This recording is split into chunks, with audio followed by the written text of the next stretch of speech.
প্রথমবার যখন সিংহার ভিতরে ফুৎকার দেবে, সূরা হজের মধ্যে আছে অবস্থা যখন এমন বিকট আওয়াজ হবে মানুষগুলি পাগলের মতো ছোটাছুটি করতে থাকবে, দেখতে মনে হবে এরা মাতাল পাগল। আল্লাহ কোরআনে হাকিমের মধ্যে বলছেন যে আসলে এরা পাগল না, পেরেশানিতে দৌড়ায় তাই পাগল মনে হয়। এমন কি যে সমস্ত নারীদের পেটের মধ্যে 3 মাস 6 মাস 8 মাস 9 মাস 9.5 মাসের বাচ্চা, কোরআন শরীফের মধ্যে আছে বিকট আওয়াজে ঝাঁকুনিতে ওই সকল মায়েরা তাদের বাচ্চাকে প্রসব করে ফেলবে। একটু আওয়াজ দিয়ে জোরে কর না আল্লাহু আকবার। ইদাস সামাউ ফাতারাত ওয়া ইদাল কাওয়াকিবু তাসারাত ওয়া ইদাল বিহারু ফুজ্জিরাত ওয়া ইদাল কুবুরু বু'সিরাত আলিমাত নাফসুম মা কদ্দামাত ওয়া আখখারাত ইযা যুলজিলাতিল আরদু জিলজালাহা ওয়া আখরাজাতিল আরদু আসকালাহা ওয়া ক্বালাল ইনসানু মা লাহা ইয়াওমা ইযিন তুহাদ্দিসু আখবারাহা বিআন্না রাব্বাকা আওহা লাহা। কোরআন শরীফের পৃষ্ঠায় পৃষ্ঠায় অনেক আয়াত আছে কিয়ামতের ভয়াবহতার ব্যাপারে। সবগুলি আয়াতের তর্জমা বলতে যাব না, অর্থও করার দরকার নাই। ভালো করে খেয়াল করেন, ইসরাফিল আলাইহিস সালাম যেই মাত্র প্রথমবার সিংহার ভিতরে ফুৎকার দিয়ে দিবেন, পাহাড়গুলি ভেঙ্গে চুরমাচুর হয়ে যাবে, আসমান ভেঙ্গে যাবে, বড় বড় বিল্ডিং ইমারত অট্টালিকা পাহাড় পর্বত যা কিছু আছে সব ধ্বংস হয়ে তুলার মতো উঠতে থাকবে। এই অবস্থা বহুদিন পর্যন্ত চলতে থাকবে। নাল জান্নাতা বিসালাম আও কামা ক্বালান নাবিয়্যু আলাইহিস সালাতু ওয়াস সালাম। সকলে মহব্বতে দরুদ শরীফ পড়ি। আল্লাহুম্মা সাল্লি আলা মুহাম্মাদিন ওয়া আলা আলি মুহাম্মাদ কামা সাল্লাইতা আলা ইব্রাহিম ওয়া আলা আলি ইব্রাহিম ইন্নাকা হামিদুম মাজিদ। আল্লাহুম্মা বারিক আলা মুহাম্মাদিন ওয়া আলা আলি মুহাম্মাদ কামা বারাকতা আলা ইব্রাহিম ওয়া আলা আলি ইব্রাহিম ইন্নাকা হামিদুম মাজিদ। বালাগাল উলা বিকামালিহি কাশাফাদ দুজা বিজামালিহি হাসুনাত জামিউ খিসালিহি সাল্লু আলাইহি ওয়া আলিহি লা ইলাহা ইল্লা। অনুরোধ করব, যেহেতু মাহফিল বা দেশা মেন বয়ান শুরু হয়েছে, আমার পরে প্রধান মেহমান লম্বা টাইম কথা বলবেন। এখনই কিন্তু মোটামুটি মাঠটা ভরে গেছে, কিন্তু আমরা যদি একটু সামনের গ্যাপগুলি পূরণ করে আগে থেকে একটু একত্রিত হয়ে ঘন হয়ে বসি, এখন তো আর আগের মতো ওই পরিমাণ গরম নেই, তাহলে বারবার বয়ানের মাঝখানে বয়ান বন্ধ করে আপনাদেরকে আগায়া বসতে বলতে হবে না। এজন্য আমরা যে যেখানে বসা আছি অনুরোধ করব প্রত্যেকেই একটু নাড়াচাড়া দিতে হবে। নাড়াচাড়া দিয়ে আমরা একটু সামনের গ্যাপগুলি আটকায়া পূরণ করে বসি। কই ভাই, সবাই তো নাড়াচাড়া দিলেন না, একটু সামনের দিকে আগাই, একদম এই পর্যন্ত আসি, একদম এই পর্যন্ত আসি। আমার মনে হয় নাসির উদ্দিন আনসারী সাহেব দামাত বারাকাতুহুম আসতেছেন, এই কথা শুনে ইনশাল্লাহ আরো অনেক আল্লাহর বান্দারা এখানে আসবেন। এজন্য আমরা যারা আগে এসেছি, আমরা যদি আগের জায়গাগুলি আগে দখল করি, আটকায় বসি, তাহলে লাভ হবে। একটু সামনের দিকে আগায় বসি, এই যে এই পাশে একটু আগাই ভাই, কারোর সামনে কোনো গ্যাপ থাকবে না, একটু সৌন্দর্য করে তারপরে কথা হবে। একটু সামনের দিকে আগাই। যারা গেটে দাঁড়িয়ে আছেন অনুরোধ করব দাঁড়িয়ে না থেকে বসতে হবে। মেহেরবানি করে আমরা বাহিরে দাঁড়িয়ে না থেকে আমরা খুব দ্রুত আমরা ভিতরে চলে আসি। যে যেখানে জায়গায় পাই, বিশেষ করে সামনের জায়গাগুলো আমরা আগে পূরণ করি। মাশাআল্লাহ। আল্লাহ দেখো তোমার যে সকল বান্দারা আগাইতেছে, মাহফিলের সৌন্দর্য বর্ধিত করতেছে, আল্লাহ তুমি তাদের দিলকে সুন্দর বানায় দাও, তাদের আমলকে সুন্দর বানায় দাও। যারা আর এক ভাইকে জায়গা করে দিচ্ছে, আল্লাহ তুমি তাদেরকে জান্নাতে জায়গা করে দিও, আমিন বলেন। আলহামদুলিল্লাহ। এত সুন্দর দোয়া। একটু সামনের দিকে আগায় বসি, আগাই আর সামনের দিকে আগাই আর মহব্বতের সাথে আওয়াজ দিয়ে কালেমা পড়ছি, লা ইলাহা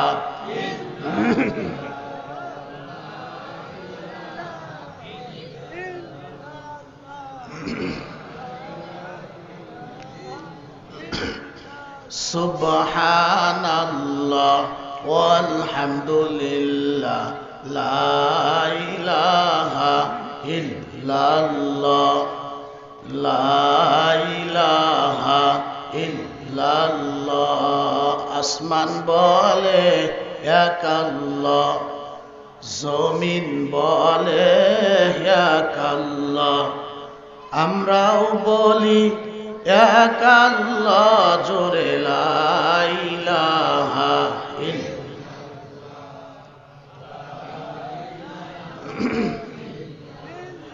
লা ইলাহা আসমানে আল্লাহ, জমিনে আল্লাহ, হায়াতে আল্লাহ, মৌতেও আল্লাহ, লা ইলাহা ইল্লাল্লাহ লা ইলাহা লা ইলাহা ইল্লাল্লাহ মুহাম্মাদুর রাসূলুল্লাহ সাল্লাল্লাহু আলাইহি ওয়াসাল্লাম। ঐতিহ্যবাহী দেওপুর মুস্তাফিয়া দারুল উলুম মাদ্রাসা ও ইতিমখানা, দেওপুর কালিহাতি টাঙ্গাইল এর বাৎসরিক বড় সভা। আজকের এই ইসলামী মহাসম্মিলনের মুআজ্জাজ মুকাররম সম্মানিত সভাপতি বিশিষ্ট আলেমে দ্বীন হযরতুল আল্লাহ মুফতি আব্দুস সালাম নোমানী দামাত বরকাতুহুম আলিয়া, বসুন্ধরা, ঢাকা। আজকের মাহফিলের প্রধান অতিথি জনাব আলহাজ মোহাম্মদ আবু নাসের সাহেব, উদ্বোধক জনাব মোহাম্মদ আব্দুল আলিম সাহেব, চেয়ারম্যান ২ নং সল্লা ইউনিয়ন পরিষদ। আমার আগে অত্যন্ত চমৎকার আলোচনা করে ধন্য করলেন হযরত মাওলানা শাহিদুল ইসলাম পেশ ইমাম কদিম হামজানি জামে মসজিদ। বিশেষ করে আজকের মাহফিলের প্রধান বক্তা, প্রধান মেহমান, বিশিষ্ট ইসলামী চিন্তাবিদ, মুফাসসিরে কোরআন মুফতি নাসির উদ্দিন আনসারী সাহেব দামাত বরকাতুহুম আলিয়া সহ অন্যান্য উপস্থিত বুজুর্গ হযরত উলামায়ে কেরাম, বাবার বয়সে মুরব্বিয়ান আজম, ইসলাম প্রেমিক, কোরআন প্রেমিক, আল্লাহ প্রেমিক আমার যুবক ভাইয়েরা, পর্দার আড়ালে আমার সম্মানিতা মা এবং বোনেরা, শুকরিয়া আল্লাহর দরবারে যে মহান আল্লাহ সুবহানাহু ওয়া তাআলা আমাদেরকে এই জান্নাতের বাগানে আসবার, বসবার, হাদিস কোরআন থেকে কিছু কথা বলার, শ্রবণ করার মতো যে আল্লাহ তৌফিক দিলেন। কষ্ট হলেও একটিবার একটু আওয়াজ দিয়ে জোরে বলতে হবে, এতে করে আপনারা বেজার না খুশি? সবাই আওয়াজ দিয়ে বলতে হবে, বেজার না খুশি? তাহলে খুশি মনে, অন্তরে, অন্তঃস্থল থেকে, দিল থেকে মহব্বতের সাথে তলার শক্তি গলায় এনে আওয়াজ দিয়ে সকলে মিলে একবার জোরে বলছি আলহামদুলিল্লাহ। সম্ভবত বিকাল থেকে এ পর্যন্ত ওলামায়ে কেরাম অত্যন্ত গুরুত্বপূর্ণ কথা বলেছেন। আমার পরেও আজকের মাহফিলের প্রধান মেহমান গুরুত্বপূর্ণ কথা বলবেন। মাঝখান দিয়ে আমার নামটা ঘোষণা হয়েছে, আদেশ পালনার্থে আমিও কিছু কথা ওলামায়ে কেরামদের ধারাবাহিকতা রক্ষা করে বলবো এই নিয়ত করে কোরআনে কারিমের 30 নম্বর পারা সূরা নাবা থেকে ছোট্ট একখানা আয়াত আপনাদের সামনে তেলাওয়াত করলাম। বিশ্বনবী মুহাম্মদ আরবি, জোরে বলুন সাল্লাল্লাহু আলাইহি ওয়াসাল্লাম, এর অসংখ্য অগণিত হাদিসে মোবারকা থেকে দুইখানা হাদিস পাঠ করেছি। আল্লাহ পাক যদি তৌফিক দান করেন, তেলাওয়াতকৃত আয়াত পঠিত হাদিস দ্বয়কে সামনে রেখে আপনাদের কষ্ট না হয় মতো সময়ের ভিতরে অল্প কিছু কথা স্বল্প সময়ে বলার চেষ্টা করব। আপনারা দোয়া করুন আল্লাহ পাক যেন আমাকে ইখলাস নিয়ে কিছু কথা বলার, আপনাদেরকে দিলের কান দিয়ে শ্রবণ করার, পরবর্তীতে বক্তা শ্রোতা মা বোন সহ সকলকেই যেন আল্লাহ তাআলা আমলে এনে ধন্য হবার, উপকৃত হবার তৌফিক দান করেন। একটু জোরে বলেন আমিন। আর একটু জোরে বলেন আমিন। খুব ভালো করে গোড়ার কথাগুলি বুঝলে সামনের কথাগুলি বুঝতে সুবিধা হবে। আমরা তো মনে করি জন্ম থেকেই বোধহয় আমাদের জীবনের দৌরত্বটা শুরু, আসলে তা নয়। আমরা আরো পিছন থেকে আসছি। আসলে জগৎ হলো মোট 5টা। একটু আওয়াজ দিয়ে বলবেন তো, জগৎ কয়টা? 5টা। আমরা প্রথমেই ছিলাম রূহের জগতে। রূহ 1 বচন আর ওয়াহ তার বহু বচন। রূহের জগতে আমরা প্রথমে ছিলাম, কিন্তু সেখানে থাকতে পারি নাই, থাকা হয় নাই। ওখান থেকে আল্লাহ রব্বুল আলামিন আমাকে আপনাকে 2 নাম্বার আর একটা জগতে পাঠাইলেন। এই জগৎটার নাম হলো আলমে আরহাম। রেহেম 1 বচন, আরহাম তার বহু বচন। এটার বাংলা যদি বলি তাহলে মায়ের উদর বা মায়ের পেট। 2 নাম্বার জগৎ মায়ের পেটে। এই জগতে আমরা মাত্র কয়েকটি মাস ছিলাম। এরপরে আমরা এই জগৎ থেকে যদিও আসতে চাইনি, কিন্তু তারপরেও আল্লাহ তাআলা কোরআনে কারিমের মধ্যে আছে, ফেরেশতা দিয়ে গলা ধাক্কা দিয়ে 2 নাম্বার জগৎ থেকে আল্লাহ তাআলা 3 নাম্বার একটা জগতে পাঠাইলেন। যেই জগতে রানিং এখনো পর্যন্ত আমি আপনি আছি, এই জগৎটার নাম হলো আলমে দুনিয়া। দুনিয়া নামক জগৎ। একটু আওয়াজ দিয়ে বলবেন তো, এই জগৎটার নাম কি? দুনিয়া। তাহলে পিছনে যেমন 2টা জগৎ আমরা রেখে আসছি, সামনেও আরো 2টা জগৎ আছে। আমরা মাঝখানে বড় বেকায়দা বিপদে আছি। সময় খুব কম, কারণ পিছনে যারা আছে আমাদের পিছনে, তারা আমাদেরকে ধাক্কায় কয়, তোমরা দুনিয়াটা খালি না করলে তার আমরা যাইতে পারি না। ডিসিপ্লিন ঠিক রাখতে হবে না? এক গ্রুপ চলে যাবে, আর এক গ্রুপ এই মাঠে আসবে, খেলবে। তো যারা পিছনে আছে 2 জগতে, তারা আমাদেরকে ধাক্কায় কয়, তোমরা মাঠটা না ছাড়লে তার আমরা যাইতে পারি না, তোমরা যাও। আর যারা সামনের 2 জগতে যারা আছে, এরা আমাদেরকে টানে কয়, তোমরা না আসলে তো আর বিচারটা শুরু হয় না, জান্নাত জাহান্নামের ফয়সালা হয় না। তাহলে পিছন দিক থেকে 2টা জগৎ যারা আছে এরা ধাক্কায়, যারা সামনে আছে এরা টানে। আমরা বর্তমানে মাঝখানে আছি দুনিয়া নামক জগতে। আমার যদি এই 2টা কথা আপনারা বোঝেন, তাহলে একটা কথার জবাব একটু আওয়াজ দিয়ে বলবেন তো। পিছনে যেমন 2টা জগতে আমরা থাকতে পারি নাই, সামনে আরো 2টা জগৎ আছে। পিছনে 2টা জগতে যেমন থাকা হয় নাই, বলুন তো দেখি বর্তমান আমরা যেই জগতে আছি, দুনিয়া নামক জগতে, এই জগতেও কি শত চেষ্টা করলে থাকা যাবে? পিছনের ভাইরা কিন্তু না বললেন না, জোরে বলেন, থাকা যাবে? কুল্লু নাফসিন যায়িকাতুল মাউত। কুল্লু নাফসিন যায়িকাতুল মাউত। ইযা জাআ আজালুহুম লা ইস্তাখিরুনা সাআতাও ওয়া লা ইস্তাকদিমুন। আমার সম্মানিত যুবক ভাইরা, মুরব্বী বাবাজিরা, পর্দার আড়ালের মা বোনেরা, গভীর মনোযোগ দিয়ে কথাগুলি শ্রবণ করা চাই। আমি বলছি জগৎ হইল মোট 5টা। প্রথমে আমরা ছিলাম আলমে আর রূহের জগতে থাকা হয় নাই। আসলাম 2 নাম্বার জগতে আলমে আরহাম, মায়ের পেটে। সেখানেও থাকা হয় নাই। ফেরেশতা দিয়া গলা ধাক্কা দিয়া 3 নাম্বার জগতে আল্লাহ পাক পাঠাইলেন। যেই জগতে রানিং এখনো পর্যন্ত আমি আপনি আছি, এই জগৎটার নাম হলো দুনিয়া নামক জগৎ। আপনারাই বললেন যে এই জগতেও কিন্তু থাকা যাবে না। আল্লাহ পাকের বান্দারা কথাগুলি খুব ভালো করে বুঝবেন।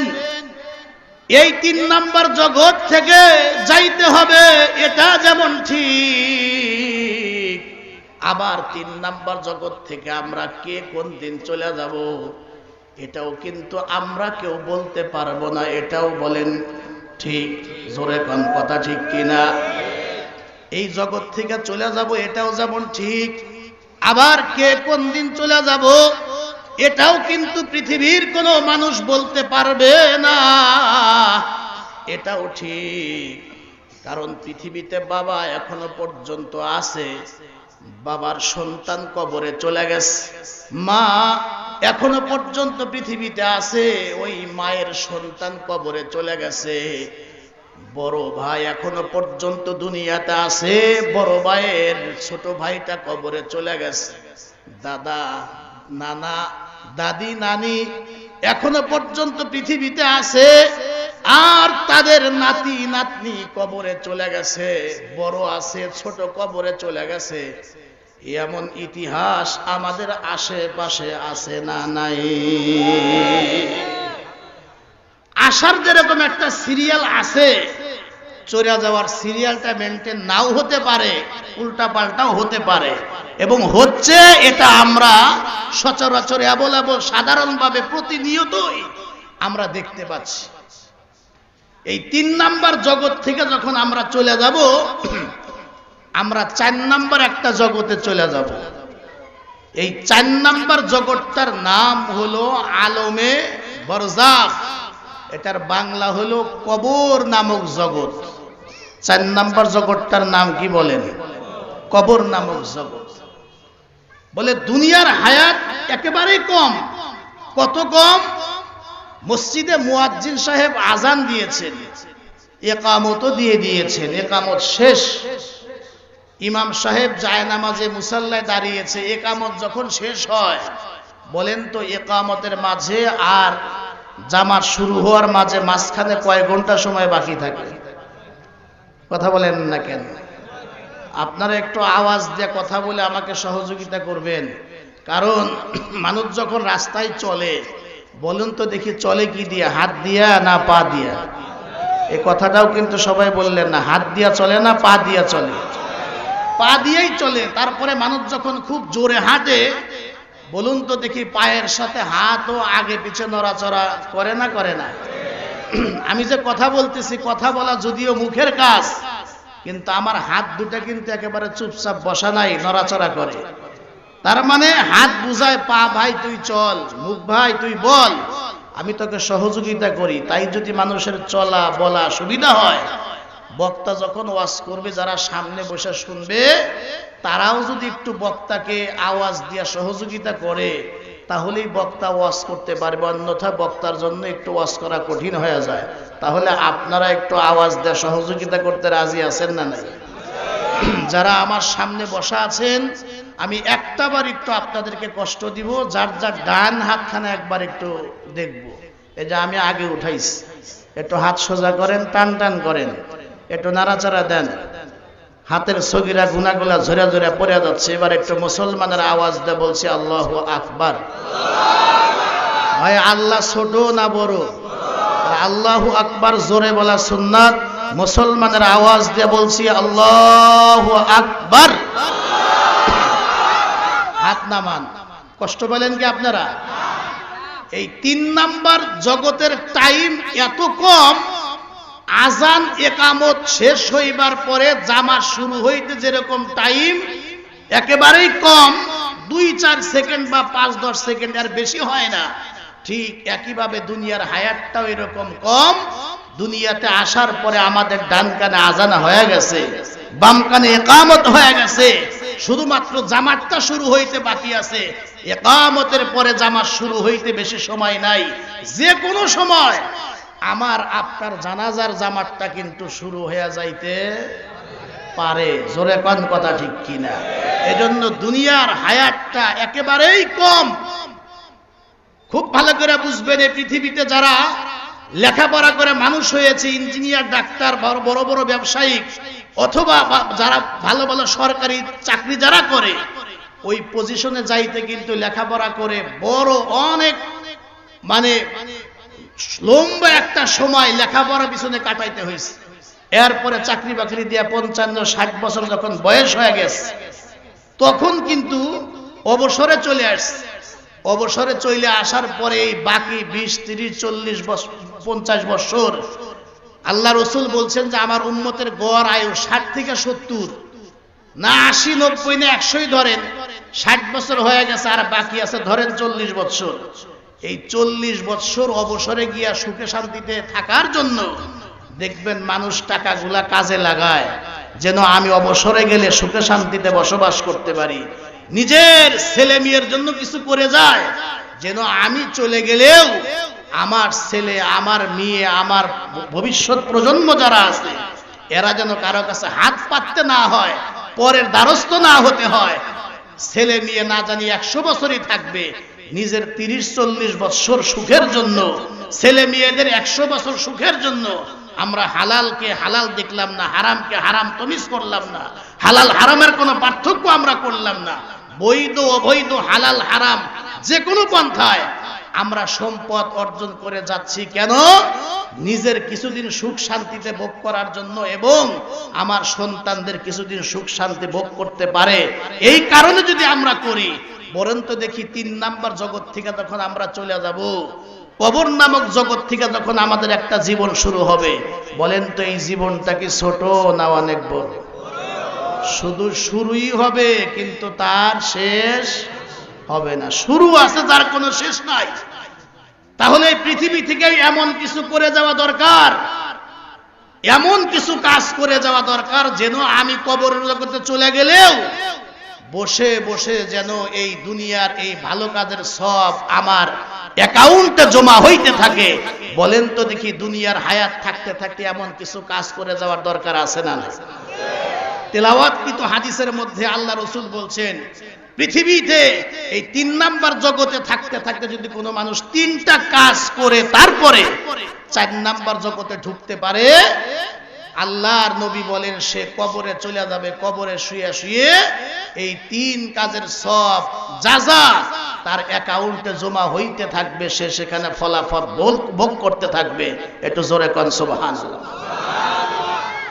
আল্লাহ পাকের বান্দারা কথাগুলি খুব ভালো করে বুঝবেন। আমি বলছিলাম জগৎ হলো মোট 5টা। ছিলাম আমরা রুহের জগতে, থাকা হয় নাই। আসলাম মায়ের পেটে, সেখানেও থাকা হয় নাই।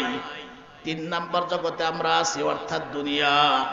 আপনারা কিন্তু বললেন যে দুনিয়া নামক জগতেও কিন্তু আমরা থাকতে পারবো না, চলে যাব দুনিয়ার 20, 30, 40 বছরের সুখ শান্তির জন্য এবং আমার ছেলে মেয়ের সুখ শান্তির জন্য আমি যদি এত কিছু করতে পারি, 4 নাম্বার জগৎ থেকে যে জীবনটা শুরু হবে ওই জীবনটার কোনো শেষ নাই, শুরুই হবে তার কোনো শেষ নাই। তাহলে বুদ্ধিমান তো তারাই ওই জীবনে যেন তারা সুখ শান্তি ভোগ করতে পারে তার জন্য দুনিয়া থেকে কিছু করে দেওয়া দরকার। 2টি হাদিস আপনাদের সামনে আমি পাঠ করেছি, তার মধ্যে একটা হাদিস, এই হাদিসের মধ্যে আল্লাহর নবী বলেন 3টা কাজ যদি কোনো ব্যক্তি 3 নাম্বার জগৎ থেকে করে 4 নাম্বার জগতে যেতে পারে তার কোনো অসুবিধা নাই। কবরের জগতের মধ্যে শুয়ে থাকবে, বসে বসে তার অ্যাকাউন্টে সব জমা হবে আর সে বসে বসে তার ফল ভোগ করতে পারবে। সুবহানাল্লাহ। এই কথাটা আমি একটু শেষের দিকে গিয়ে বলবো, এর আগে বলি শোনেন, 3 নাম্বার জগৎটা কার কোন দিন শেষ হবে আমরা কেউ বলতে পারবো না। সূরা নাবা থেকে আমি যে ছোট্ট আয়াতখানা আপনাদের সামনে আমি তেলাওয়াত করেছি, আয়াতের মধ্যে রব্বুল আলামিন কিয়ামতের ভয়াবহতার ব্যাপারে রব্বুল আলামিন বয়ান করেছেন। কথাগুলি খুব ভালো করে বোঝার চেষ্টা করবেন। যেই মাত্র আমরা 3 নাম্বার জগৎ থেকে চলে গেলাম, কিয়ামত হলো 2 ধরনের, একটা হলো ছোট কিয়ামত আর একটা হলো বড় কিয়ামত। ছোট কিয়ামত তাকেই বলা হয় প্রত্যেকের যেদিন যার যার মৃত্যু হবে, আমার মৃত্যু হবে এটা আমার জন্য ছোট কিয়ামত, আপনার মৃত্যু হবে এটা হলো আপনার জন্য ছোট কিয়ামত। ও ভাই, আপনার মৃত্যু হবে ওই দিন হলো আপনার এটা ছোট কিয়ামত।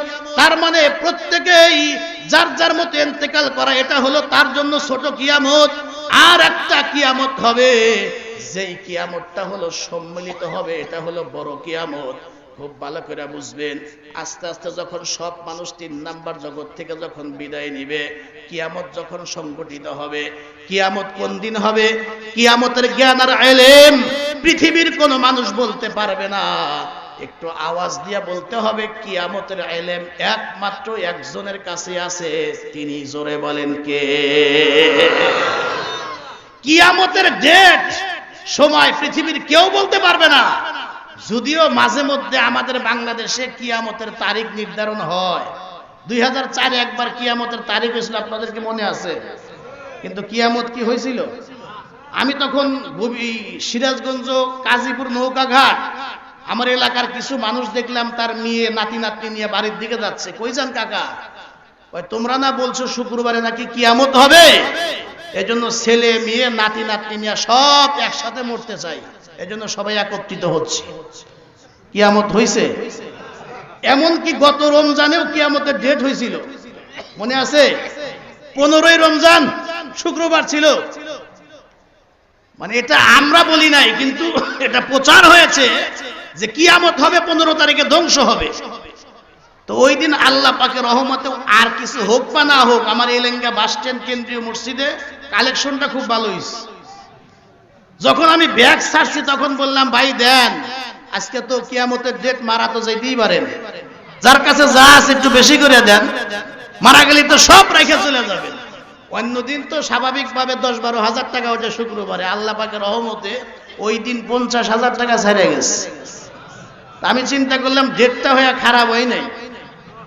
যদিও কিয়ামতের ডেট মাঝে মাঝে আমরা করি, কিন্তু আসলেই কিয়ামতের ডেট, কিয়ামত কোন সময় হবে, সেটা ছোট কিয়ামত হোক আর বড় কিয়ামত হোক, এই কিয়ামতের তারিখ আর সময়ের ব্যাপারে একমাত্র একজনের কাছে জ্ঞান আছেন, তিনি কে?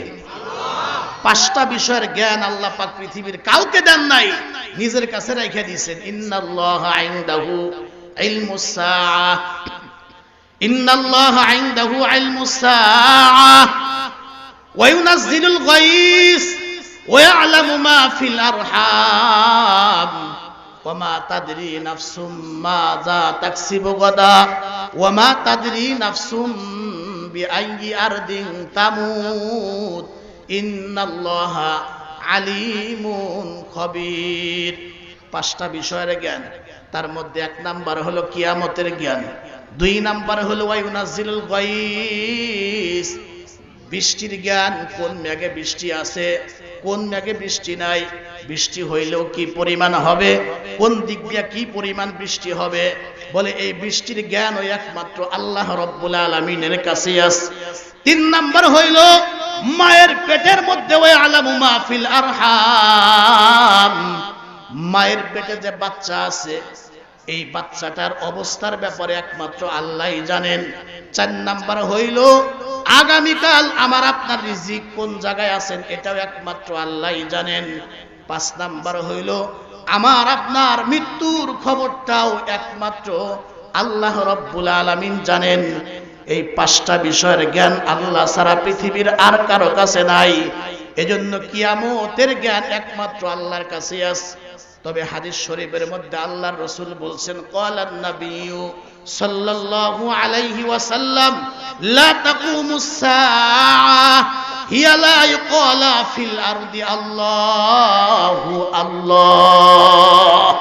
ততক্ষণ পর্যন্ত কিয়ামত সংগঠিত হবে না যতক্ষণ পর্যন্ত এই পৃথিবীতে নরমাল একজন ইমানদার যে আল্লাহকে আল্লাহ বলে ডাক দেয়।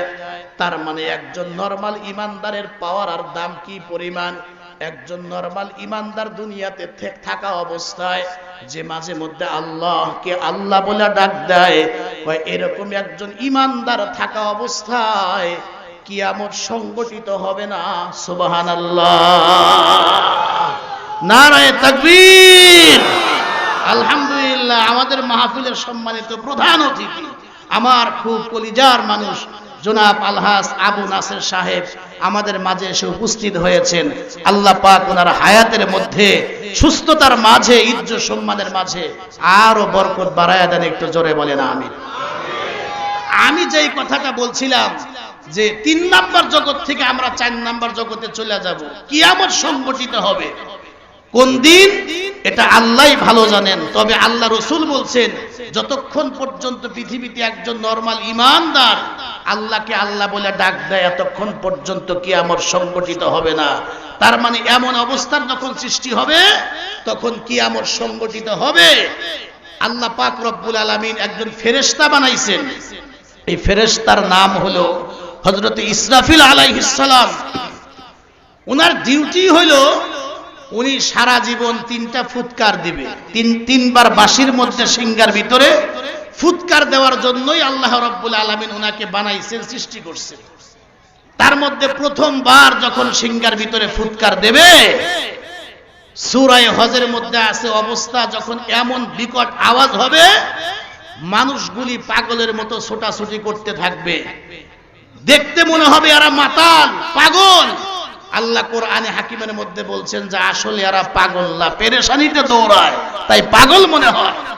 এমন কি যে সমস্ত নারীদের পেটের মধ্যে 3 মাস 6 মাস 8 মাস 9 মাস 9.5 মাসের বাচ্চা কোরআন শরীফের মধ্যে আছে বিকট আওয়াজে ঝাঁকুনিতে ওই সকল মায়েরা তাদের বাচ্চাকে প্রসব করে ফেলবে। একটু আওয়াজ দিয়ে জোরে কর না আল্লাহু আকবার।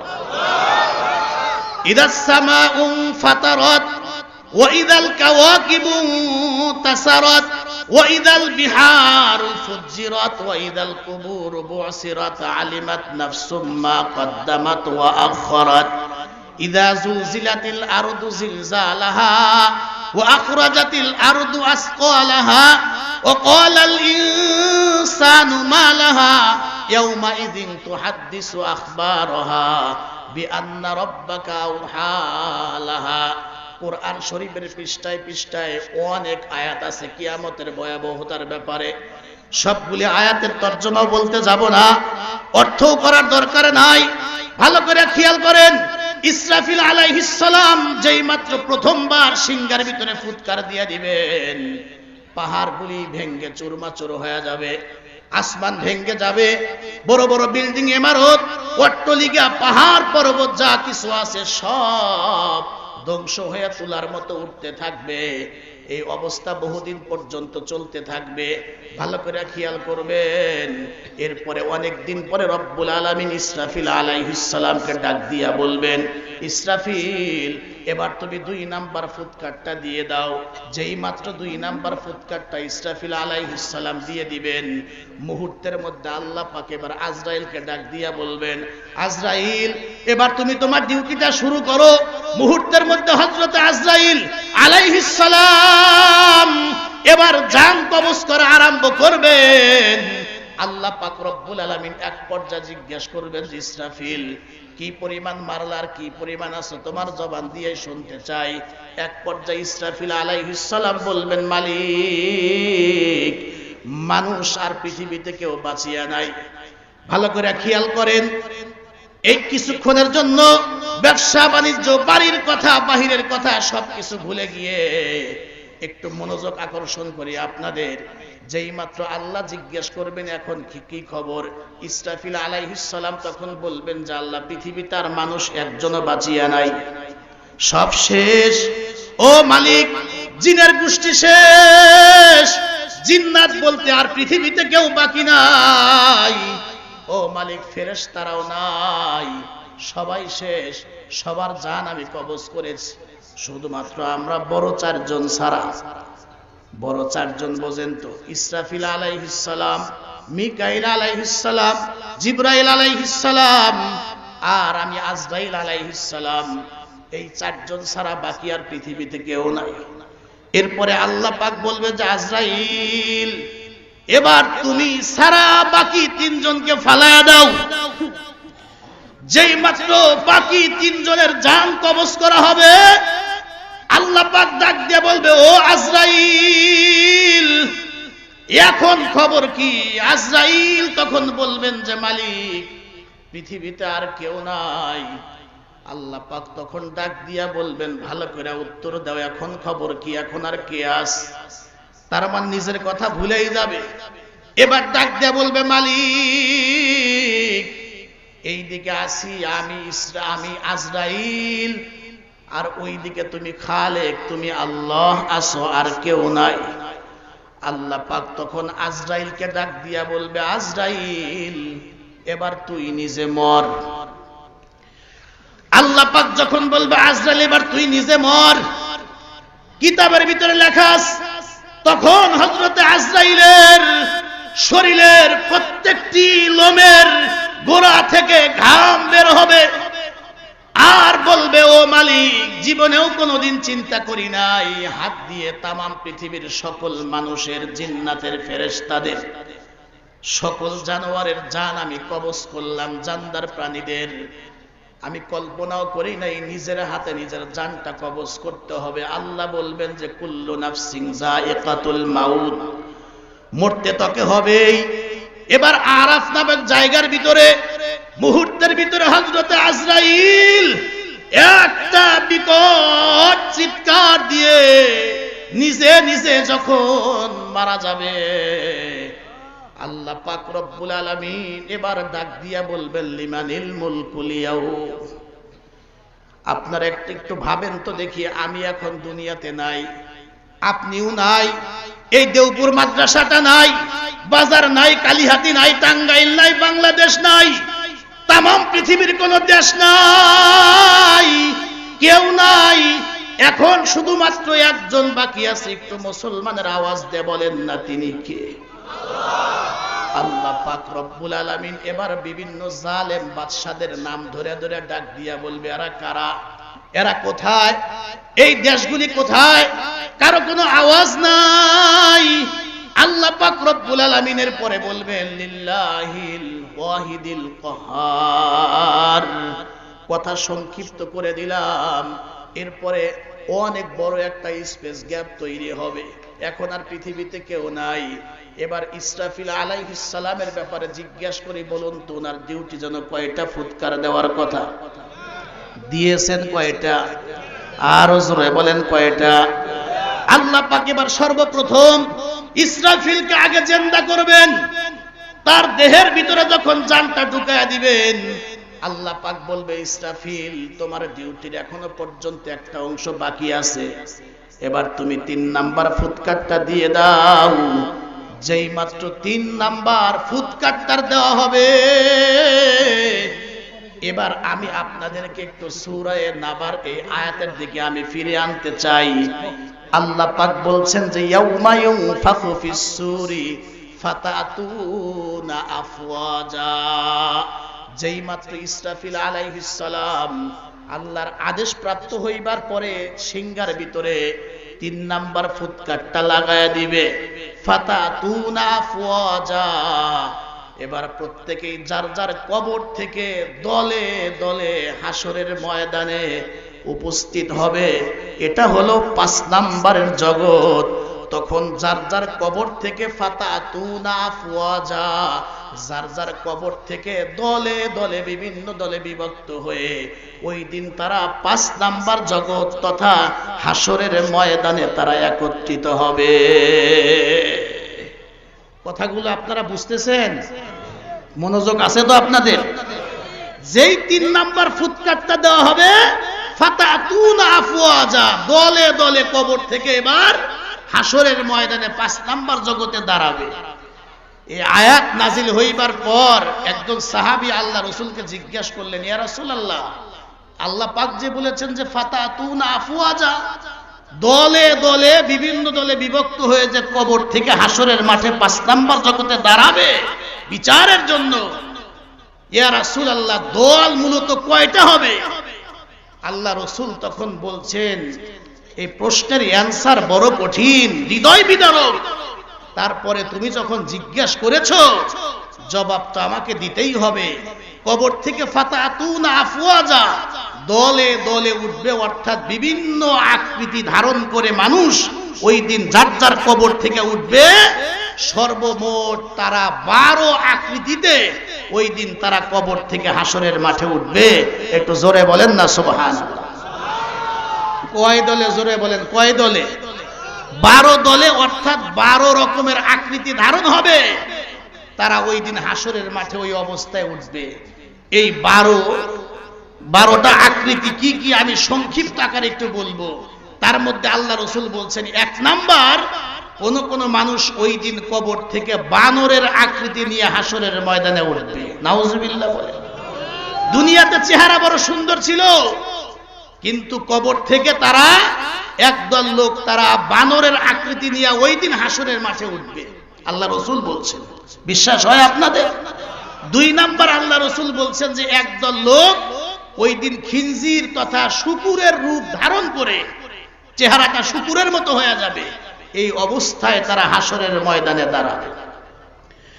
বিশ্বনবী বলেন, প্রথম নাম্বারে একদল লোক হাসরের ময়দানে কবর থেকে দাঁড়াবে, তাদের চেহারাটা হবে বানরের মতো।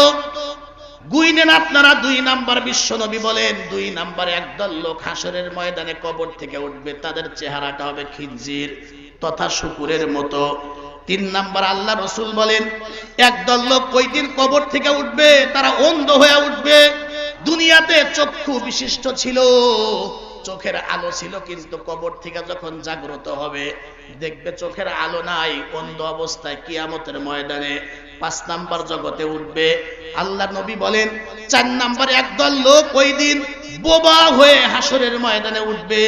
5 নাম্বারে আল্লাহর পয়গম্বর বলেন একদল লোক তারা 32টা দাঁত দিয়ে জিহ্বার মধ্যে কামড় দিয়া তারা জিহ্বাটা দাঁত থেকে ছুটাইতে পারবে না, জিহ্বা কামড়ায়া এই অবস্থা হাসরের ময়দানে তারা আল্লাহর দরবারে দাঁড়াবে।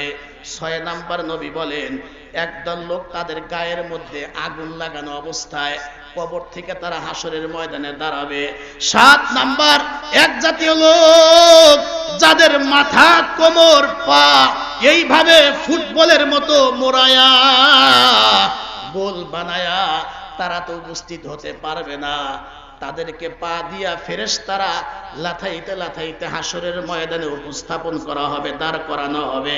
নবী বলেন 8 নাম্বার একদল লোক তারা পাগল মাতাল অবস্থায় হাসরের ময়দানে উঠবে। দুনিয়াতে তাদের জেহেন ব্রেন বড় ভালো ছিল, কিন্তু কবর থেকে উঠবে ওই অবস্থায় মাতাল বা পাগল হয়ে হাসরের ময়দানে দাঁড়াবে। নবী বলেন 9 নাম্বার একদল লোক কবর থেকে উঠবে ওই দিন, তাদের শরীর থেকে মারাত্মক কঠিন অসহ্য দুর্গন্ধ বের হবে, এই অবস্থা তারা হাসরের ময়দানে দাঁড়াবে। 10 নাম্বার আল্লাহর নবী বলেন একদল লোকের অবস্থা এমন হবে তাদের জিহ্বাটা কুকুরের মতো 1, 1.5, 2, 3 হাত লম্বা হবে, নাভিস্থল পর্যন্ত কুকুরের মতো জিহ্বাটা বের হবে। এই অবস্থা তাদেরকে হাসরের ময়দানে একত্রিত করা হবে। নবী বলেন 11 নাম্বার আল্লাহর নবী বলেন 11 নাম্বার এক জাতীয় লোক তারা বেহুশ অবস্থায় হাসরের ময়দানে আল্লাহর দরবারে উঠবে। 11 নাম্বার। আপনারা বলেন তো নাম্বার কয়টা গেল? আরো জোরে বলেন। 12 নাম্বার খেয়াল করবেন। আল্লাহর নবী বলেন ওই দিন 12 নাম্বার যারা হবে একদল লোক কবর থেকে 14ই দিবাগত রাত পূর্ণিমার চাঁদের মতো তাদের চেহারাটা উজ্জ্বল হবে। 12 নাম্বার তাদের চেহারাটা 14 তারিখের চন্দ্রের মতো চাঁদের মতো তাদের চেহারাটা উজ্জ্বল হবে। চেহারা থেকে লাইট মারতে থাকবে, ফোকাস মারতে থাকবে, হাসি মুখে কবর থেকে উঠে আল্লাহর দরবারে যখন দাঁড়াবে আল্লাহ পাক 12 নাম্বার লোকদেরকে বলবে ওয়েলকাম, হে বান্দা আসো আসো, বিদ্যুতের গতিতে পুলসিরাত পার হও, যাও তোমরা বিনা হিসাবে আমার জান্নাতে ঢুকে যাও। তাহলে একটু জিজ্ঞাসা করতে চাই 1 থেকে 11 হবেন নাকি 12 নাম্বার হবেন? আরো জোরে বলেন 1 থেকে 11 হবেন না 12 নাম্বার হবেন? কোন সময় কিন্তু সিরিয়ালে 1, 2 না থেকে শেষটা হয় ভালো, এই হাদিস অনুযায়ী প্রথম না হয় শেষেরটা হয় ভালো। জোরে কোন কথা ঠিক কিনা? এখন এই লম্বা কথা বলতে গেলে এক একটা পয়েন্ট লম্বা সময় লাগবে। আমি শুধু এক লাইনে একটা করে কথা বলে বলে আমি 11 নাম্বার পর্যন্ত বলবো। 12 নাম্বার ওই সুকপাল ব্যক্তিরা কারা? যাদের চেহারাটা পূর্ণিমার চাঁদের মতো উজ্জ্বল হয়ে তারা হাসরের ময়দানে দাঁড়াবে। আল্লাহ বলবে বান্দা ওয়েলকাম, আসো। যাও তোমরা পুল সিরাতের বিদ্যুতের গতিতে পার হও, বিনা হিসাবে আমি আল্লাহ পাক তোমাদেরকে জান্নাত দিয়ে দিলাম। জোরে কোন সুবহানাল্লাহ। আর আমি কিন্তু দুইটা হাদিস পাঠ করেছিলাম, তার মধ্যে একটা হাদিসের কথা আমি একটু ইঙ্গিত দিয়েছি। আমরা দুনিয়াতে যদি 3টা কাজ করে আমরা কবরে যাইতে পারি, ওই জীবনের শুরু আছে কিন্তু শেষ নাই। আমরা কবরে শুয়ে শুয়ে বসে বসে আখিরাতে থাকবো আমরা ওই দেশে, কিন্তু এই দেশ থেকে এই 3টা কাজ করে গেলে আমাদের অ্যাকাউন্টে, আমাদের ব্যালেন্স, আমাদের অ্যাকাউন্টে সব পৌঁছতে থাকবে, আমরা ফলাফল ভোগ করতে পারবো। জোরে কোন সুবহানাল্লাহ। এই 12টা কথা আর এই 3টা কথা আমি আর সংক্ষিপ্ত আকারে আরো কয়েক মিনিট সময় আপনাদের সামনে কথা বলতে চাচ্ছি। আপনাদের অসুবিধা হবে না তো? আমার টাইম মনে হয় 10টা বা 10:10 পর্যন্ত, আরো কিছু সময় হাতে আছে, এবং আমার স্থানে একটা দায়িত্ব আছে যে একটু কালেকশন। আপনারা তো বোঝেন যে মাদ্রাসার বাৎসরিক মাহফিল অনেক টাকা ব্যয় হয়, আর বাৎসরিক একটা মাহফিলে আপনারাই, এই যে আমাদের অতিথি মহোদয় এসেছেন, আপনারা যারা সামনে বসেছেন, 10 জন সহযোগিতা করলে আমাদের এই জাতীয় কওমি মাদ্রাসাগুলা ইনশাআল্লাহ চলে। আমরা একটু সহযোগিতা করতে পারবো না ইনশাআল্লাহ? যার যার কাছ থেকে যার যার পজিশন অনুযায়ী ইনশাআল্লাহ আমরা মাদ্রাসা সহযোগিতা করব। কিন্তু আমি সহযোগিতার জন্য লম্বা টাইম নেব না, 5, 10, 15, 20 মিনিট সময় নেব। এর আগে আমি আলোচনাকে আরেকটু সামনের দিকে নিতে চাচ্ছি। 1 নাম্বার বলছিলাম যে মানুষ বানরের আকৃতি নিয়ে হাসরের ময়দানে উঠবে। মনে আছে আপনাদের? আমরা 1 থেকে 11 পর্যন্ত হব না 12 নাম্বার হব? আরো জোরে বলেন। 1 থেকে আমরা 11 নাম্বার থেকে আল্লাহর কাছে পানা চাই। আমরা প্রত্যেকে 12 নাম্বার হতে চাই। আল্লাহ তৌফিক দান করেন, আমিন বলেন। এই 12টা কথা বলার আগে আমি হাদিসের তরজমাটা একটু আগে আপনাদের সামনে বলতে চাই, যে 3টি কাজ করে গেলে ইনশাআল্লাহ সুম্মা ইনশাআল্লাহ আমরা দুনিয়া থেকে চলে যাব বটে, কিন্তু আমরা কবরে শুয়ে শুয়ে আখিরাতে এই 3 কাজের সব প্রতিদান আমরা পাইতে থাকব। আল্লাহ রাসূল বলছেন, ক্বালান নাবিয়্যু সাল্লাল্লাহু আলাইহি ওয়াসাল্লাম, ক্বালান নাবিয়্যু সাল্লাল্লাহু আলাইহি ওয়াসাল্লাম, ইদা মাতাল ইনসান ইনকাতা আনহু আমালু ইল্লা মিন সালাসা। বিশ্ব নবী বলেন, এ পৃথিবী থেকে 3 নাম্বার জগৎ থেকে যখন একজন মানুষ ইন্তেকাল করে, যেই মাত্র মারা যায়, ইদা মাতাল ইনসান, নবী বলেন এই 3 নাম্বার জগৎ থেকে একটা মানুষ যখন ইন্তেকাল করে মারা যায়, নবী বলেন ইন্তেকাল করার সঙ্গে সঙ্গেই তার নেক আমলের তারকে, লাইনকে, ধারাবাহিকতাকে কেটে দেওয়া হয়। অর্থাৎ এই লোকটা আর নিজে কোনো আমল করতে পারে না। এদের বাসার থেকে আমরা বের হয়েছি, মাহফিলে এসেছি, প্রত্যেকটা কদমে কদমে রব্বুল আলামিন নেকি দিয়েছেন, আর একটি করে গুনাহ আল্লাহ মাফ করেছেন। এই যে মাহফিলের মধ্যে বসে মাঝে মধ্যে আলহামদুলিল্লাহ, সুবহানাল্লাহ, লা ইলাহা ইল্লাল্লাহ, আল্লাহু আকবার বলতেছি, আমলনামার মধ্যে শুধু সব জমা হইতেছে। আসতেই যে বলছি আসসালামু আলাইকুম, আমলনামার মধ্যে 90 নেকি হয়ে গেছে। ওয়া আলাইকুমুস সালাম বললাম জবান খুলে, 10টা নেকি জমা হয়ে গেছে। এই সুযোগ কিন্তু মৃত্যু পর্যন্ত, যখনই আমার খাঁচার ভিতর থেকে প্রাণ নামক পাখিটা বের হয়ে যাবে দোস্ত, মুহূর্তের মধ্যে কিন্তু আমার আপনার কিন্তু নেক আমলটা কিন্তু বন্ধ হয়ে যাবে। জোরে কন্যা কথা ঠিক কিনা? আল্লাহর নবী বলেন, ইন্তেকাল পর্যন্ত মানুষ নেক আমল করে, যখনই সে ইন্তেকাল করে তার নেক আমল বন্ধ হয়ে যায়। তবে 3টা আমল যদি পৃথিবীর কোন মানুষ 4 নাম্বার জগতে যাইবার আগে এই দুনিয়াতে করতে পারে, তার এই 3টা আমলের সব প্রতিদান সে কবরে শুয়ে শুয়ে আখিরাতে সে পাইতে থাকে। 3 নাম্বারের মধ্যে একটা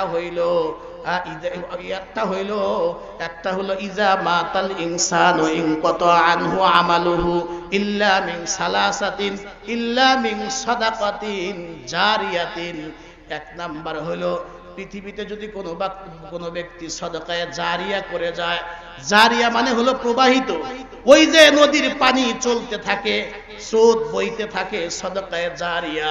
অর্থাৎ পৃথিবীতে এমন কোন ভালো কাজ করে গেল, সে মারা গেল, কিন্তু এই ভালো কাজটা চলতেই রইল। নবী বলেন, যতদিন পর্যন্ত পৃথিবীতে এই ভালো কাজটা চালু থাকবে, তুমি ইন্তেকাল করলে অসুবিধা নাই, তুমি যে ভালো কাজটা চালু করে গেলা, এই ভালো কাজের সব তুমি কিয়ামত পর্যন্ত কবরে পাইতেই থাকবা।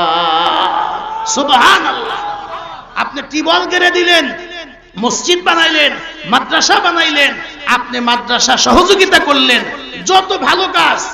আমাদের প্রধান অতিথি সাহেব এসেছেন, ওনাদের হাত দিয়ে হাজারো মানব সেবার কাজ ওনারা করেন। এই ভালো কাজগুলি যতদিন পর্যন্ত দুনিয়াতে থাকবে, ওনারা বা আমরা কবরে চলে গেলেও বলে এই কাজের সব আমরা পাইতেই থাকবো। জোরে কোন সুবহানাল্লাহ। 2 নাম্বার বিশ্ব নবী বলেন, আও ইলমিন ইনতাফাউ বিহি, উপকারী ইলম, অর্থাৎ এমন জ্ঞান যেটা আমি দুনিয়ার মানুষকে শিখায় গেলাম। আমি চলে গেলাম বটে, কিন্তু আমি একজনকে ইলম শিখাইলাম, উনি আমল করলেন, উনি আবার আরেকজনকে শিখাইলেন, উনি আবার আরেকজনকে শিখাইলেন। এভাবে সবাই কিন্তু দুনিয়া থেকে একসাথে বিদায় হবে না। এই যে ইলমের উপকার চলতেই আছে, চলতেই আছে।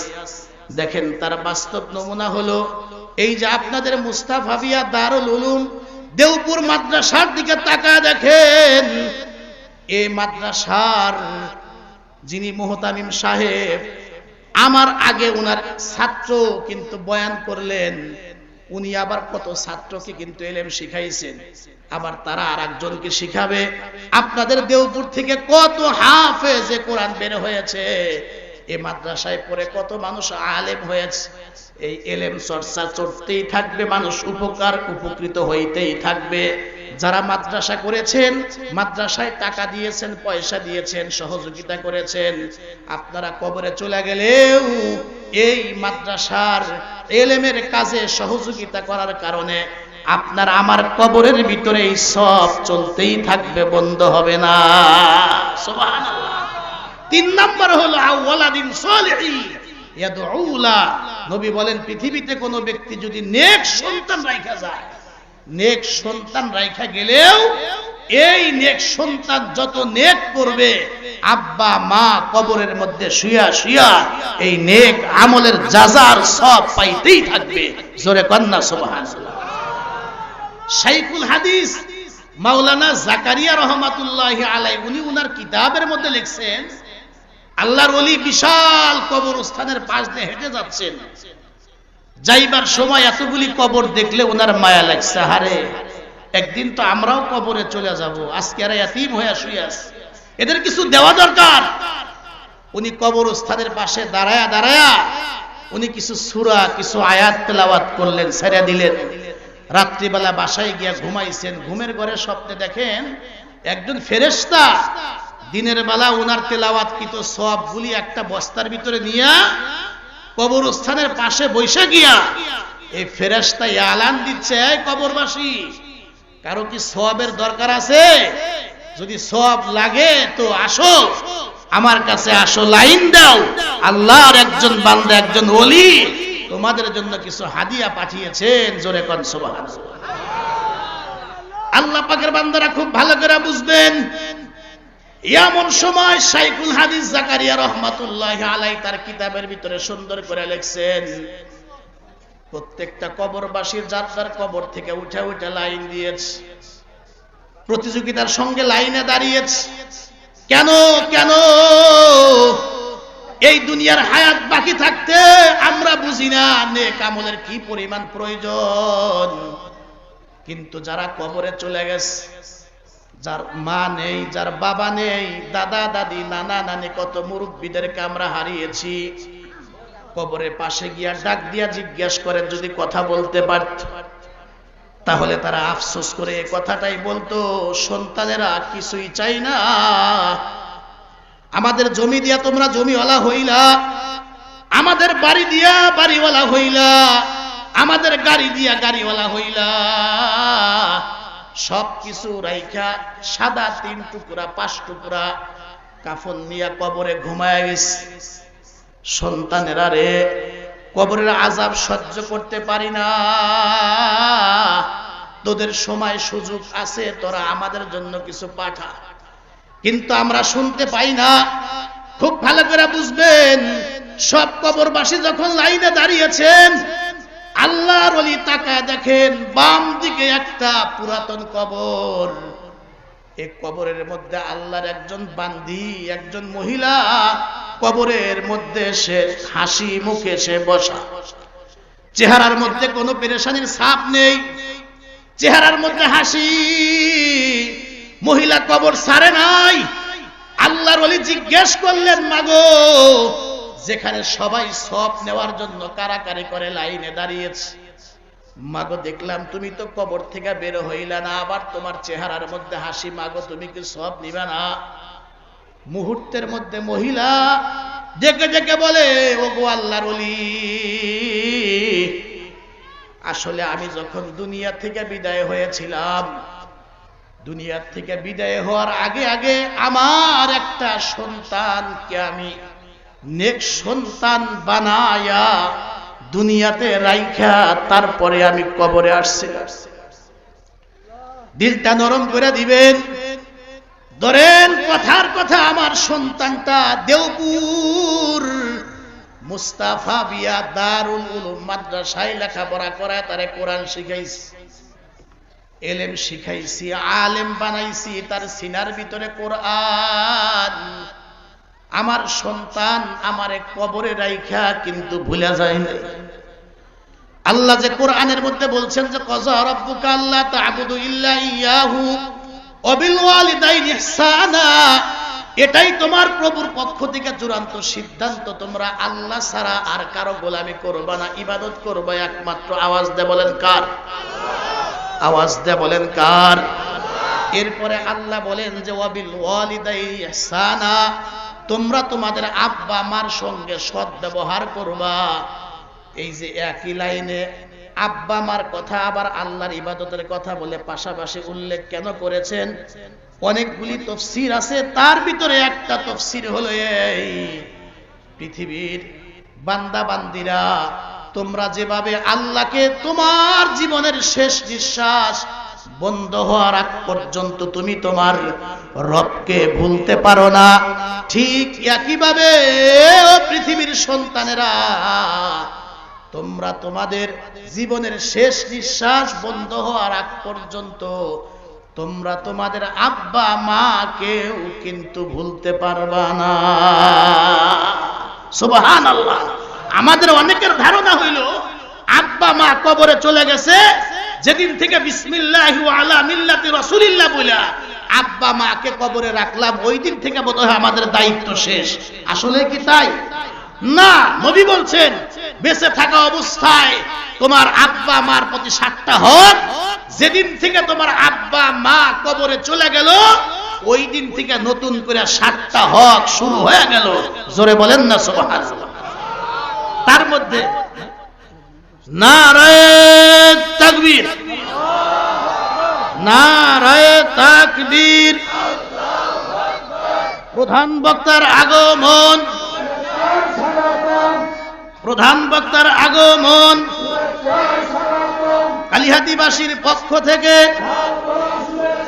দেওপুরবাসীর পক্ষ থেকে নারায়ে তাকবীর। আলহামদুলিল্লাহ, মুফতি মাওলানা নাসিরউদ্দিন আনসারী সাহেব দামাত বারাকাতুহু উনি কিন্তু একেবারে টাইমলি উপস্থিত হয়েছেন। আমাদের প্রধান অতিথি উনিও এসেছেন। আমি মাঝখান দিয়ে আমি আমার ভাইজানকে বসায় রাখছি, শুধু একটু গতিটা এলোমেলো হবে এই জন্য আমি ভাইকে একটু কষ্ট দিচ্ছি, একটু মাদ্রাসার স্বার্থে। আমি কি বলতে চাইলাম, আল্লাহর ইবাদত, মাতা পিতার খেদমত, একই লাইনে কেন? বান্দা যেরকম ভাবে তার জীবনের শেষ নিঃশ্বাস বন্ধ হওয়ার আগ পর্যন্ত রবকে ভুলতে পারে না, ঠিক একইভাবে কোন সন্তান আব্বা মাকে তার জীবনের শেষ নিঃশ্বাস বন্ধ হওয়ার আগ পর্যন্ত ভোলা যাবে না। জোরে কন্যা সুবহানাল্লাহ। তার মানে যেদিন থেকে মারা গেল ওই দিন থেকে নতুন করে 7টা হক, তার মধ্যে বিশেষ করে সন্তান গুনাহ করে আব্বা মার কবরে ধাক্কা লাগাবে না। সন্তান বেশি বেশি করে নেক আমল করে দান সদকা করে আব্বা মার কবরে সব পৌঁছাবে, ভালো কাজ পৌঁছাবে, যেন আব্বা মা কবরের ভিতরে সুখ শান্তিতে ওনারা থাকতে পারে। জোরে কোন সুবহানাল্লাহ। খুব ভালো করে বুঝবেন, যেই মাত্র আল্লাহর ওলি জিজ্ঞেস করছে, মাগো তোমার কি সওয়াবের দরকার নাই? মহিলা তখন ডাক দিয়া বলতেছে, ওগো আল্লাহর ওলি, ওই যে বললাম আমার একটা সন্তানকে আমি মাদ্রাসায় লেখাপড়া করিয়েছি, কোরআনে কারীম আমি শিখিয়েছি, নামাজ শিখিয়েছি, আমি আমার সন্তানটাকে দিনদার নেককার বানায়া তারপরে কবরে আসছি।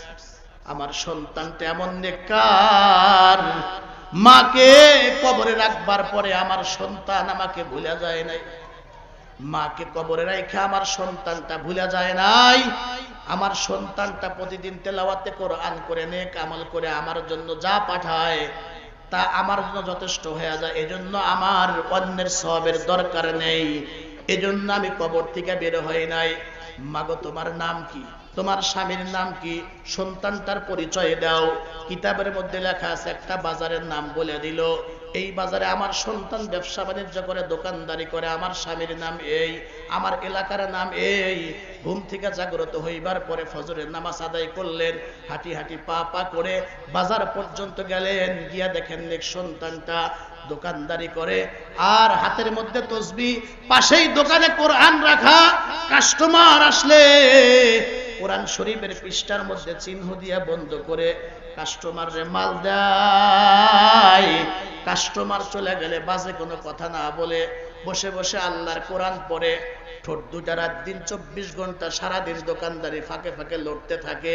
শাইখুল হাদিস জাকারিয়া রহমাতুল্লাহি আলাইহি কিতাবের মধ্যে লিখছেন, আল্লাহর ওলি জিজ্ঞাসা করলেন, বাবা তোমার নাম এই? বলে হা।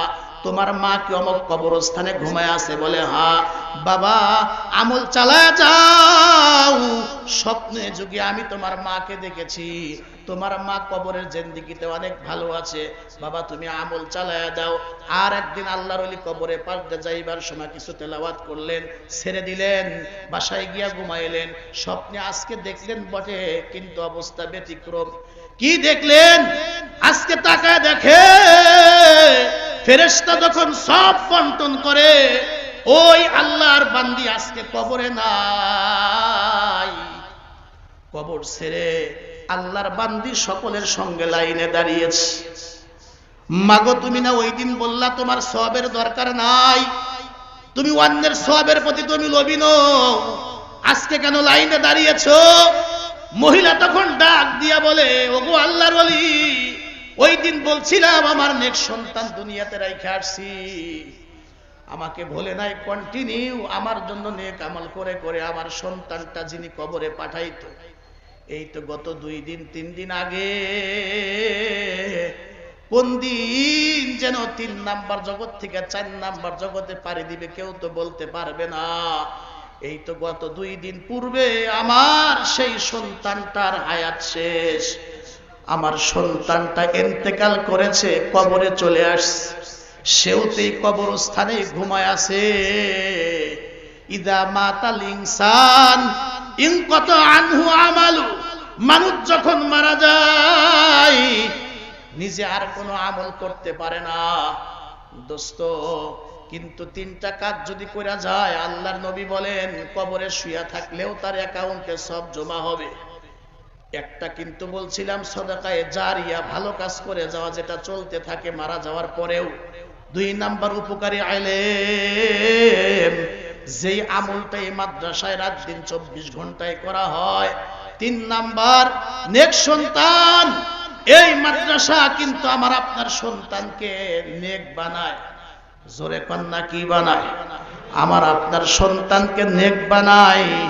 বলুন তো, আমাদের এই মাদ্রাসায় সন্তানদেরকে নেক বানাবে, আমাদের সন্তানগুলি আল্লাহর ওলি হবে, সমাজ সুন্দর হবে, দেশ সুন্দর হবে, বলে তাদের দুনিয়ার জীবন সুন্দর হবে, আখিরাতের জীবন সুন্দর হবে।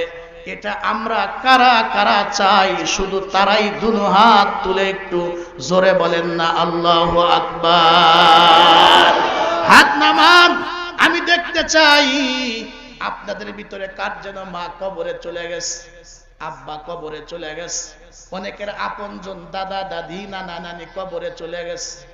চোখ দুটা বন্ধ করে দেখেন তো, আমাদের দাদা দাদি নানা নানি তাদের সামনে যদি আমাদের কেউ লাঠি হাতে মারতে আসতো, লাঠিটা ধইরা বলতো, খবরদার আমার চোখের সামনে আমার দাদু ভাই নানু ভাইটারে মারতে পারবি না। আজকে না জানি আমাদের সেই মোহাব্বতের মুরব্বীরা গুনাহের কারণে না জানি কবরে ফেরেশতাদের হাতে মার খায়। আমরা যদি এই দুনিয়াতে তাদের জন্য কিছু দেই, 2 মিনিটে একটা হাদিস আমি বলি শোনেন। আটলান্টিক মহাসাগরের পদ্মা মেঘনা যমুনার পানি যদি জাহান্নামে ঢেলে দেওয়া হয়, পানি বিন্দু পরিমাণ নির্বাপিত হবে না, বিন্দু পরিমাণ পানির তেজ জাহান্নামের আগুনের তেজ কমবে না। কিন্তু হাদিস শোনেন, নবী ফজরের নামাজ পড়ে একজন সাহাবীর বাসায় গেলেন। সাহাবী আশ্চর্য হয়ে বললেন, আকাশের চাঁদ আমি পাইছি। ইয়া রাসূলুল্লাহ, আপনি আমার বাসায়? নবী বললেন, শোনো, রাত্রে একটা স্বপ্নে দেখেছি, তোমাকে বলতে আসলাম। স্বপ্নে দেখি বিশাল ময়দান ভর্তি আগুন, মাঝখানে আমার একজন উম্মত দাঁড়িয়ে আছে, কোন দিক দিয়ে বের হওয়ার কোনো সুযোগ নাই, গায়ে আগুন লেগে যায়। মুহূর্তের ভিতরে আমি তাকায় দেখলাম একটা সাইনবোর্ড এসে বান্দার সামনে দাঁড়ায়া যায়। সাইনবোর্ডে লেখা আছে, ও বান্দা, আমি তোমার দান সাদাকার সাইনবোর্ড। আল্লাহু আকবার। আমি তোমার দান সাদাকার সাইনবোর্ড। সাইনবোর্ডটা সামনে দাঁড়ানোর সঙ্গে সঙ্গে বরে চতুর্দিকের পুরা আগুন। সাইনবোর্ড সামনে দাঁড়ানোর সাথে সাথেই পুরা আগুনটা হয়ে যায় জান্নাতের ফুলের বাগান। নবী এই স্বপ্নে বলবার পরে বলতেছে, শোনো, আটলান্টিক মহাসাগরের পানি জাহান্নামে দিলে নিভবে না, তবে শুধুমাত্র একটা আমলের কারণে বান্দা জাহান্নামের আগুনকে নিভাইতে পারে, সেই আমলটার নাম হলো দান সাদাকা। তার জন্য মা বাবা ময় মুরব্বী আপনজন কবরে, তাদের কবরে রুহের মাগফিরাত কলবি, আমাদের ব্যবসা বাণিজ্যে বরকতের জন্য দান করলে মুসিবত দূর হয়, মুসিবত থেকে বাঁচার জন্য, হেফাজতের জন্য। কোন বন্ধু আছেন সংক্ষিপ্ত আকারে 10 থেকে 15টা মিনিট সময় আমি একটু বিরক্ত করব, সুযোগ পাইলে 12 নাম্বার পর্যন্ত কিন্তু আমি বলবো।